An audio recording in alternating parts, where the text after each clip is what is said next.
Everyone knows John Calvin was a great theologian. But did you know he was more than a theologian?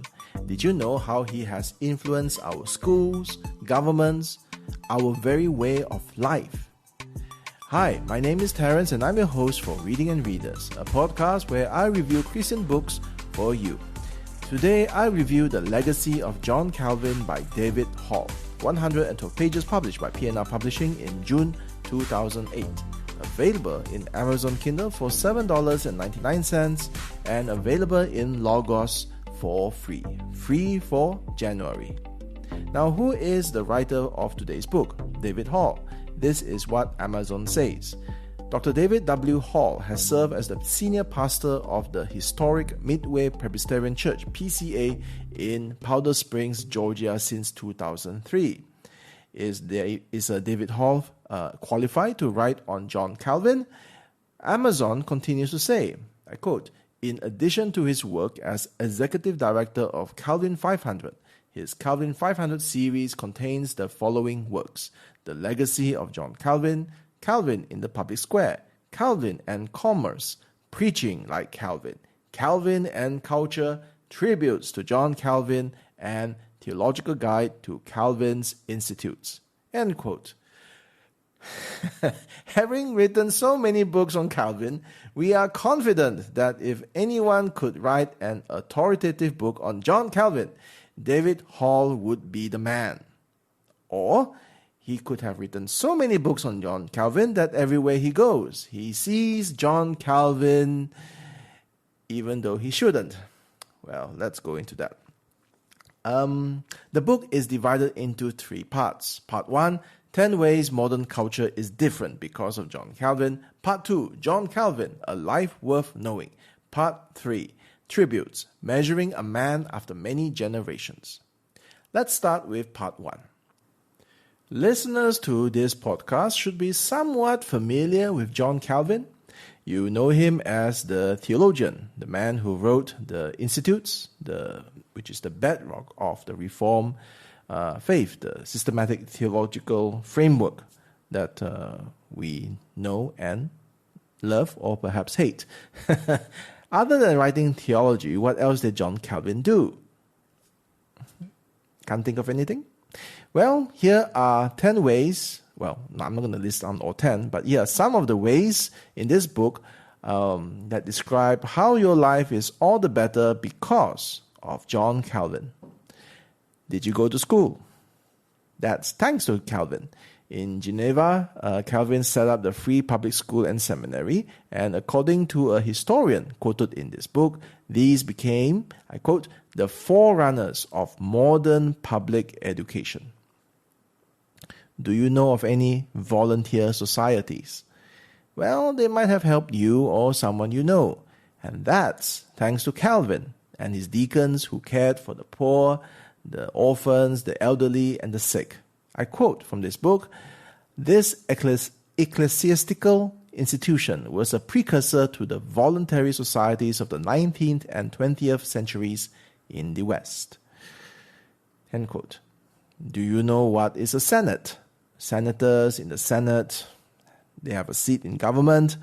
Well, Calvin and other commentators studied the Bible. They studied how Jethro advised Moses on how to govern a nation. And Calvin concluded that what worked for Moses and Israel would also work for John Calvin and Geneva. Thus, the Senate was established in Geneva, and this idea apparently reached America. Due to John Calvin's discovery or able to implement it in Geneva. So as today's writer David Hall says, I quote, with this idea of limited government, Calvin altered the trajectory of governance. Wow. So we have limited government because of what John Calvin has done in Geneva. In the chapter titled Decentralized Politics, the Republic, we see that we have a lot more to thank John Calvin for. I quote, Many ideas that began with Calvin's Reformation in Geneva and later became part of the fabric of America were cultivated and crossbred in the 17th century. Customs now taken for granted, like freedom of speech, assembly, and dissent, were extended as Calvin's Dutch, British, and Scottish disciples refined these ideas. End quote. Now, with this illustrious list of contributions to the modern world, I was surprised that we don't have John Calvin to thank for sliced bread and the internet and everything else. In part 2, we have a short biography of Calvin, which is divided into 4 sections. Calvin's life, Calvin's friendships, Calvin's death, and epilogue. If you are yet to be persuaded on the giant who is John Calvin, David Hall quotes 19th century Harvard historian George Bancroft, who, I quote, traced the living legacy of Calvin among the Plymouth Pilgrims, the Huguenot settlers of South Carolina, and the Dutch colonists in Manhattan, concluding, "He that will not honor the memory and respect the influence of Calvin knows but little of the origin of American liberty." End quote. Later, we read that the world-renowned German historian Leopold von Ranke reached the conclusion that, I quote, "John Calvin was virtually the founder of America." End quote. So, a Frenchman founded America. And how did that Frenchman manage to do that? Well, we hope to find out in this part 2, which describes the life and work and death of John Calvin. So David Hall gives a standard portrait of Calvin. We have his early life, how his father sent him to study law, because that's where the money was. Then a thunderclap. The Reformation happened. Calvin left France and eventually arrived in Geneva. He didn't want to stay in Geneva, but he was spiritually bullied by William Carroll to stay. So he stayed.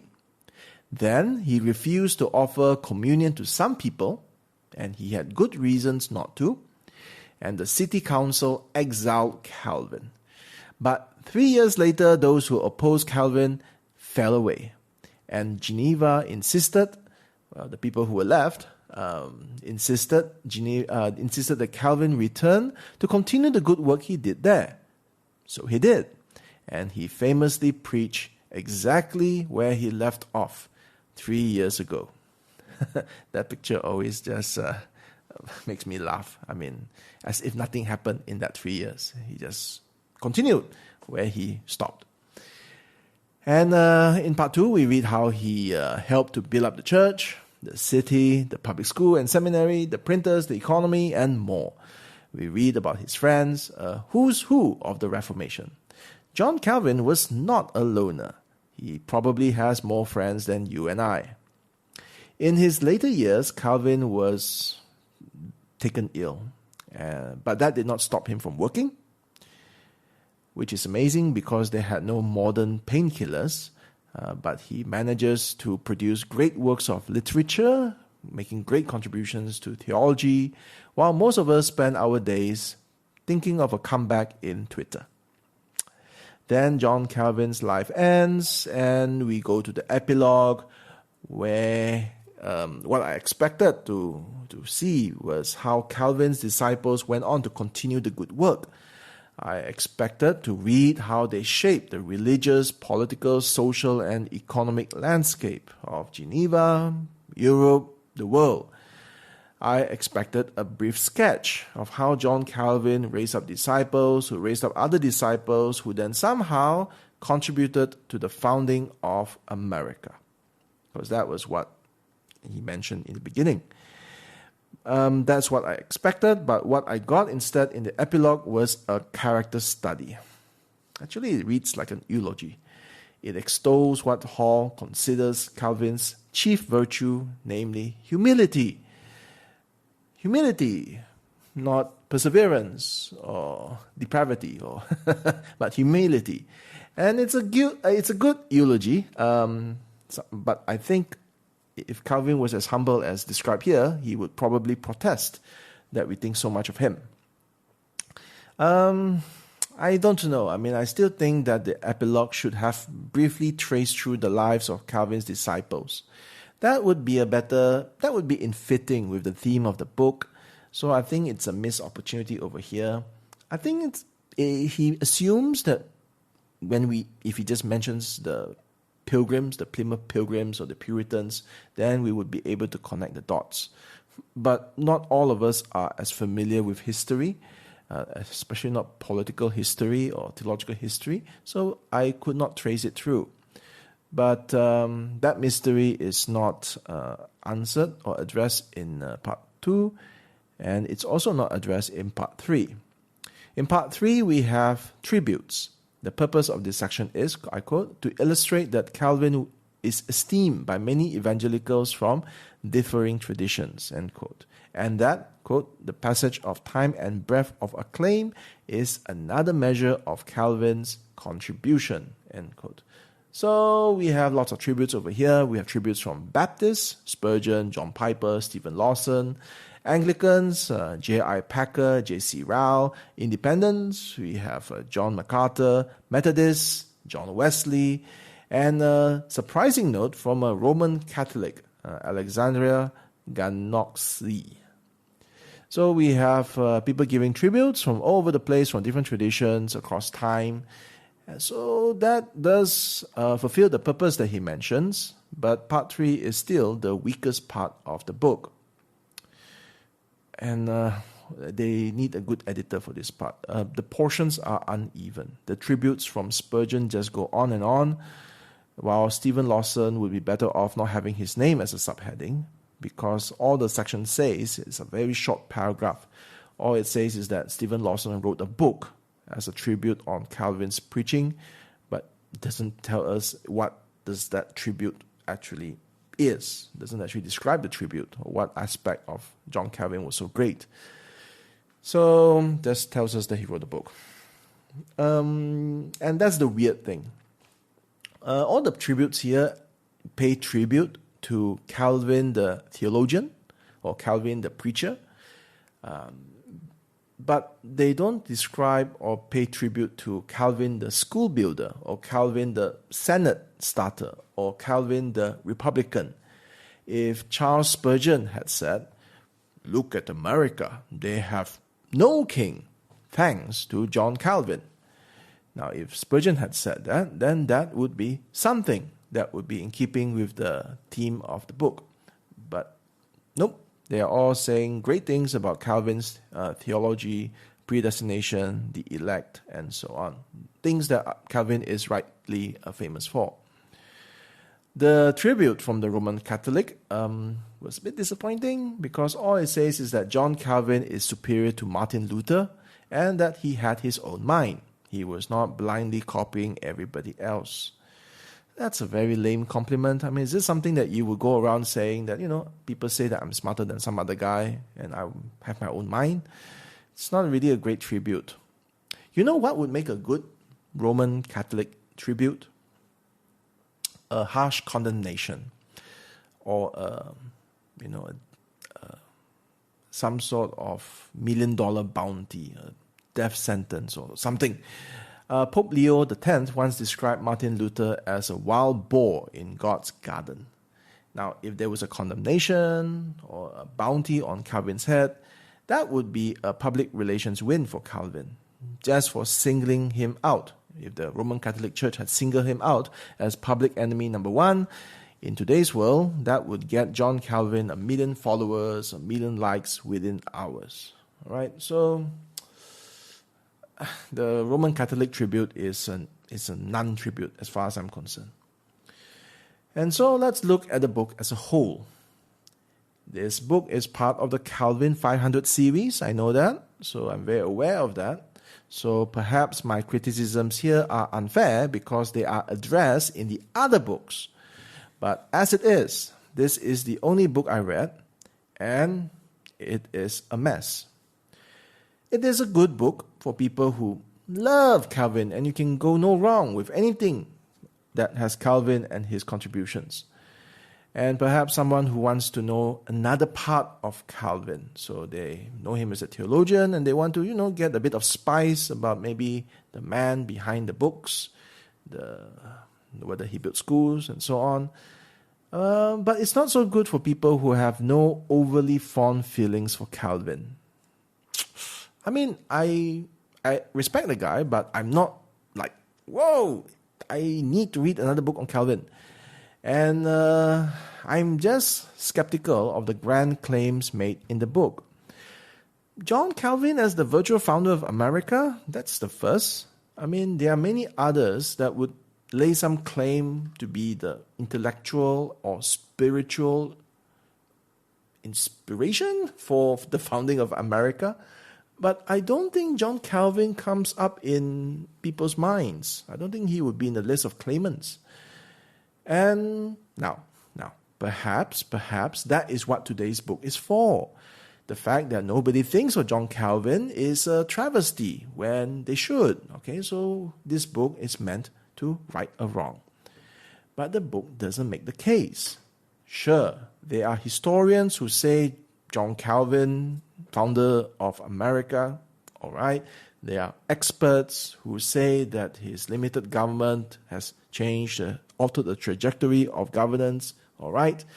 But how did they reach their conclusions?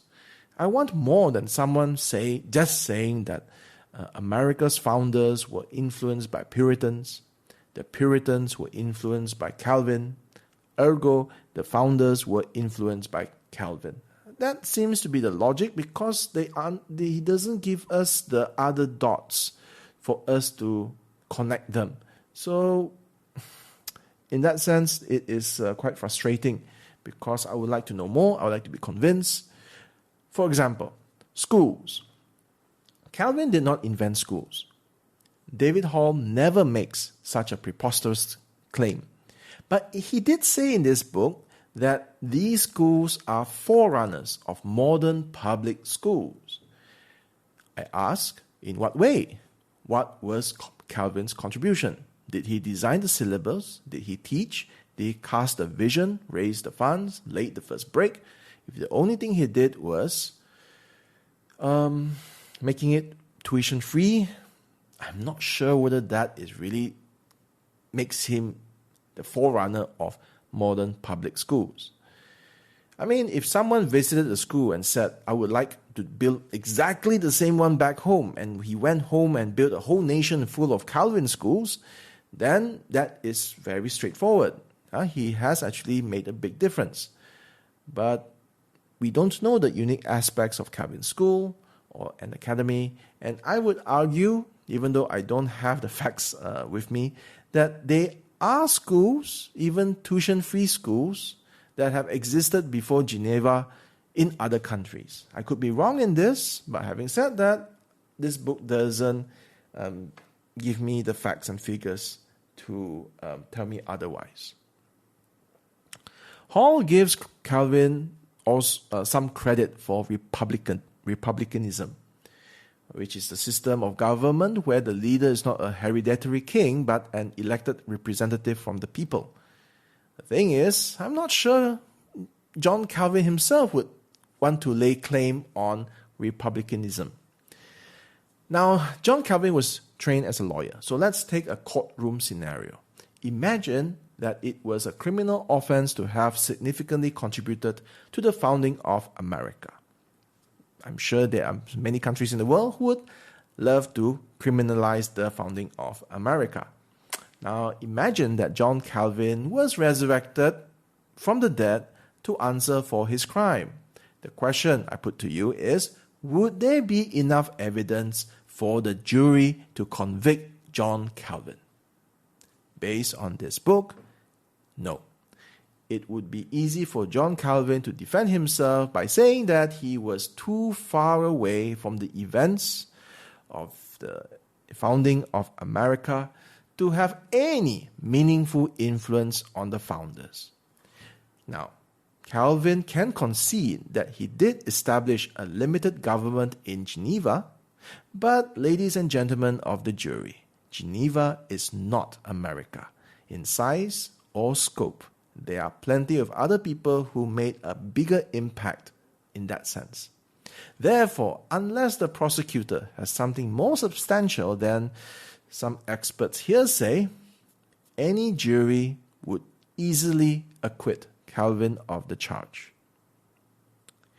Now, just for comparison, if it was a criminal offense to have significantly contributed to Reformed theology, then there is no escape for John Calvin. His words, his books, his actions, his disciples, they are all evidence stacked up against him, and he doesn't need to say anything because he is definitely convicted of that crime, of not just contributing, but probably establishing the framework for the Reformed faith. So that's why I find the book is flawed in concept, because it makes assertions but does not go far enough to support them. Part 2 and Part 3 of this book should have been scrapped. If you want to know about the life of John Calvin, write another book, read another book. If you want to know the tributes or opinions of others across different denominations, fields, countries, over the centuries, millennia, actually not millennia, but over the centuries, then write another book, read another book. But for this book, all 112 pages of it, it would be good if you wrote as if you are John Calvin. Now, he was an irresistible force because his top legal mind made theological arguments that were just indisputably built on the Bible. It is so difficult to actually respond in the face of John Calvin's magnificent arguments. So be like Calvin, make the case. And if the book was reworked, I would say it needs a good editor. Let me just give you one example. I will try to be quick. When I read part 2 of this book, The Life of John Calvin, I thought the tone overall was just simply too positive. Not saying that we need to find fault with the man, but there are known issues with Calvin. Servetus, anyone? I mean, I have heard a good defense for Calvin with regards to Servetus. But in this book, it's as if Servetus was never born. Nothing ever happened. Calvin did not do what he did to Servetus. And that's okay. It is, after all, the writer's prerogative to leave some things out. And in the case of Servetus, if you can't explain the whole story, it might be best not to mention him at all. The irritation is the book does mention Servetus, but never bothers to explain who he is. In part 3, we have a John Wesley section where he gives a tribute to Calvin. I quote, this is John Wesley's words. I believe Calvin was a great instrument of God and that he was a wise and pious man. But I cannot but advise those who love his memory to let Servetus alone.